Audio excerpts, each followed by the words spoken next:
உலகையே அச்சுறுத்தக்கூடிய வகையில் உருவாகி வரக்கூடிய எல்னினோவுக்கு பெயர் காட்ஸிலா எல்னினோ. இந்த காட்ஸிலா எல்னினோவினுடைய தாக்கங்கள் எப்படி இருக்கும் அப்படின்னு இந்த வீடியோவில் பார்க்கலாம்.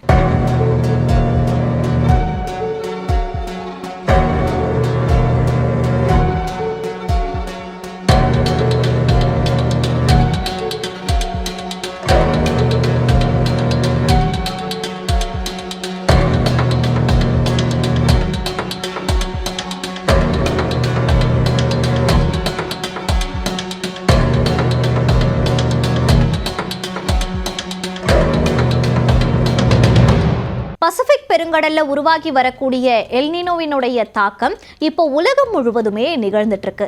அதிகப்படியான வெள்ளம், அதிகப்படியான வறட்சி, தாங்கவே முடியாத அளவுக்கு வெப்பம் அப்படின்னு பூமியவே இந்த எல்னினோ தாக்கிக்கிட்டு இருக்கு அப்படின்னு தான் நாம சொல்லணும். அதே போல பசிபிக் பெருங்கடல்ல உருவாகி வரக்கூடிய இந்த எல்னினோவை காட்ஸிலா எல்னினோ அப்படின்னு அழைக்கிறாங்க. அதாவது இதை சூப்பர் எல்னினோ அப்படின்னும் சொல்லலாம். ஆனா இது ரொம்பவே தீவிரத்தன்மையோட இருக்கும் அப்படின்னு விஞ்ஞானிகள் கணிக்கிறாங்க. இந்த எல்னினோவை இதற்கு முன்பு ஏற்பட்ட எல்னினோ தாக்கங்களோட ஒப்பிடவே முடியாது. அந்த அளவுக்கு இது ரொம்பவே ஸ்ட்ராங்கானதாக இருக்கும் அப்படின்னு ஆய்வாளர்கள் கணிக்கிறாங்க. இன்னும் சொல்லப்போனா 1000 ஆண்டுகளாக பதிவாகாத ஒரு கடுமையான எல்னினோவாக இந்த எல்னினோவானது இருக்கும். அதாவது இந்த காட்ஸிலா எல்னினோவானது இருக்கும் அப்படின்னு சொல்றாங்க. 2027ஆம் ஆண்டு நிகழும் அப்படின்னும் விஞ்ஞானிகளால் இது கணிக்கப்பட்டிருக்கு. இது இன்னும் கொஞ்சம் தெளிவாக பார்க்கலாம். அதாவது 2026ஆம் ஆண்டு, அதாவது இந்த வருஷம் பல்வேறு நாடுகளில் கடுமையான வெள்ளம் ஏற்பட்டிருக்கு, கடுமையான வறட்சி ஏற்பட்டிருக்கு, கடுமையான மழைப்பொழிவு ஏற்பட்டிருக்கு, கடுமையான பஞ்சம் ஏற்பட்டிருக்கு. இதுக்கெல்லாம் காரணம் என்ன அப்படின்னு சொல்லி பார்த்தீங்கன்னா எல்னினோ தான் இதுக்கான முக்கிய காரணம் அப்படின்னு சொல்லி எடுத்துக்க முடியும். இந்த சூழல்ல இது இன்னும் தீவிரமடையும் அப்படின்னு விஞ்ஞானிகள் சொல்றாங்க.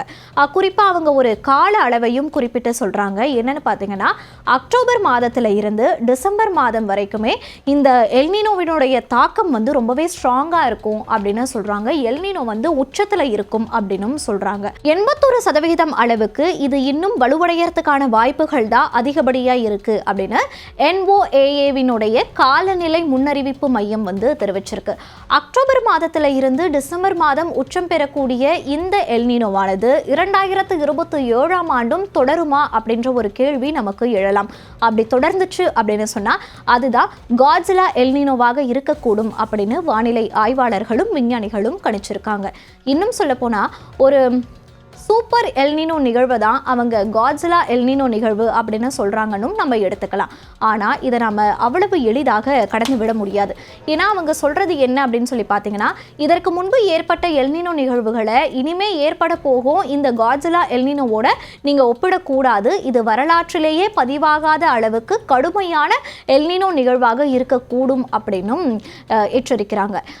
எல்னினோ நிகழ்ந்த ஆண்டுகள் அப்படின்னு சொல்லி எடுக்க போனா 1982, 83 ஆகிய ஆண்டுகளில் ரொம்பவே எல்னினோவுடைய தாக்கம் ரொம்ப அதிகமாக இருந்துச்சு. அதன் பிறகு 1997, 98ஆம் ஆண்டுகள், 2015, 2016 ஆகிய ஆண்டுகளில் எல்லாம் எல்னினோ ஆண்டுகள் அப்படின்னு சொல்லுவாங்க. ஏன்னா எல்னினோ ரொம்பவே உச்சத்தில் இருந்த ஒரு டைம் அப்படின்னு சொல்லுவாங்க. ஆனால் இப்போ வரக்கூடிய இந்த புதிய எல்னினோவானது ரொம்ப கடுமையான வறட்சி, வெப்பம், மழை அப்படின்னு ஏற்படுத்தக்கூடிய ஒரு எல்னினோவாக தான் இது இருக்கக்கூடும் அப்படின்னு சொல்றாங்க. பெர்க்லே எர்த் எனும் வானிலை விஞ்ஞானி என்ன சொல்லியிருக்காருன்னு பார்த்தீங்கன்னா பூமியில் நிகழக்கூடிய இந்த நிகழ்வுகளை எல்லாம் பார்த்து அவர் சொல்லியிருக்கக்கூடிய ஒரு வார்த்தை என்னன்னு பார்த்தீங்கன்னா மைண்ட் ப்ளோவிங் அப்படின்னு சொல்லியிருக்காரு. இன்னும் சில விஞ்ஞானிகள் என்ன சொல்லியிருக்காங்கன்னா 1000 ஆண்டுகளாக இல்லாத ஒரு நிகழ்வு தான் இனிமேல் நிகழும் அப்படின்னு சொல்லியிருக்காங்க. அந்த அளவுக்கு இப்போ இருக்கக்கூடிய எல்னினோவானது பசிபிக் பெருங்கடல்ல ரொம்ப ரொம்ப தீவிரத்தன்மை அடைஞ்சுக்கிட்டு இருக்கு அப்படின்னு சொல்லியிருக்காங்க. மேலும் இந்த எல்னினோ நிகழ்வுகளை நாம கண்கூடாக பார்த்து 150 ஆண்டுகள் ஆகுது அப்படின்னு சொல்றாங்க.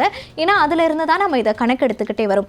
அதற்கு முன்பெல்லாம் இந்த ரெக்கார்டிங் அதெல்லாம் இல்லாத ஒரு சூழல்ல தான் இதெல்லாம் ஒரு கணிப்புகள் அப்படின்னு சொல்லியும் வானிலை ஆய்வாளர்களும் விஞ்ஞானிகளும் சொல்லக்கூடிய ஒரு தகவலாக இது இருக்கு. 2027ஆம் ஆண்டு வரலாற்றிலேயே ஒரு கடுமையான வெப்பமான ஒரு ஆண்டாக இருக்கக்கூடும் அப்படின்னு வானிலை ஆய்வாளர்கள் கணிச்சிருக்காங்க. எல்னினோ உச்சமடைந்த பிறகு பல மாதங்கள் கழித்து தான் புவி வெப்பமாகும் அப்படின்ற ஒரு தகவலையுமே விஞ்ஞானிகள் சொல்றாங்க. அப்ப இப்போ இந்த 2026 அப்படின்னு சொல்லி எடுக்கும் போது அக்டோபர், நவம்பர், டிசம்பர் ஆகிய மாதங்கள்ல எல்லாம் எல்னினோ உச்சமடையும் சொல்றாங்க. அது உச்சமடைஞ்சு அதன் பிறகு வரக்கூடிய மாதங்கள் அப்படின்னு சொல்லி எடுக்கும் போது நம்ம 2027 ஆண்டுக்குள்ள போயிடுறோம். அப்ப 2027 ஆண்டு அப்படின்றது இந்த எல்னினோ உச்சமடைஞ்ச பிறகு ஏற்படக்கூடிய தாக்கங்கள் அப்படின்றது தான் இந்த புவி வெப்பமாகறதுக்கான தாக்கங்கள், புவி வெப்பமாகும் அப்படின்னு சொல்றாங்க. அப்ப இந்த புவி வெப்பமாகக்கூடிய அந்த தாக்கமானது 2027 ஆண்டு ரிஃப்ளெக்ட் ஆகுமா அப்படின்ற ஒரு கேள்வியும் நமக்கு எழுந்திருக்கு. பூமி வெப்பமயமாதல் தான் இந்த எல்னினோவுக்கு ஒரு அதிகப்படியான ஒரு காரணமாகவே இருக்கு. பூமி எதனால வெப்பமயமாகுது அப்படின்னு சொல்லி பார்த்தோம்னா மனிதர்களாகிய நாம இதுக்கு ஒரு முக்கிய காரணி. நமக்கே தெரியாமல் நம்ம பூமியை அதிக அளவில் நம்ம வெப்பமயமாக்கிக்கிட்டே இருக்கோம் அப்படின்றது தான் உண்மை. மரங்களை வெட்டுறதுனாலையும், இண்டஸ்ட்ரியல் ரொம்ப அதிகமாகிறதுனாலையும், அதிகப்படியான குப்பைகள் போடுறதுனாலையும், இயற்கை வளங்களை அழிக்கிறதுனாலையும் நம்ம பூமியை கொஞ்சம் கொஞ்சமாக சீரழிச்சுக்கிட்டு இருக்கோம் அப்படின்றது தான் உண்மை. இதெல்லாம் பூமி வெப்பமயமாகிறதுக்கு ஒரு முக்கிய காரணியாக பார்க்கப்படுது. ஸோ பூமி வெப்பமயமாகிறதுனால நம்மளுக்கு எல்னினோவுடைய தாக்கமும் அதிகமாகுது, ஆண்டுகளுக்கு ஆண்டு அப்படின்னு சொல்கிறாங்க. 2027 ஆண்டுல நடக்கக்கூடிய இந்த எல்னினோ நிகழ்வை நம்ம லேசாக எடுக்கக்கூடாது அப்படின்னு சொல்றாங்க. இன்னும் மேற்கொண்டு சில விஞ்ஞானிகள் எச்சரிக்கிறது என்ன அப்படின்னு சொல்லி பார்த்தீங்கன்னா, அக்டோபர் டு டிசம்பர் மாதங்கள்ல எல்லாம் எல்னினோ நிகழ்வு நிகழ்றது அப்படின்றது ரொம்பவே அரிதான ஒன்று அப்படின்னு சொல்லியும் எச்சரிக்கிறாங்க. நம்ம பூமியை நாம தான் இயற்கை வளம் மாறாம, இயற்கையை சீரழிக்காம நம்ம நல்லபடியா பார்த்துக்கிறது ரொம்பவே முக்கியம். நம்மளால முடிஞ்ச ஒரு மரக்கன்றை நட்டு நம்ம வச்சாலும் கூட அது நம்ம பூமிக்கு செய்யக்கூடிய ஒரு மிகப்பெரிய நன்றி கடனாக இருக்கும் அப்படின்றது தான் நிதர்சனமான உண்மை.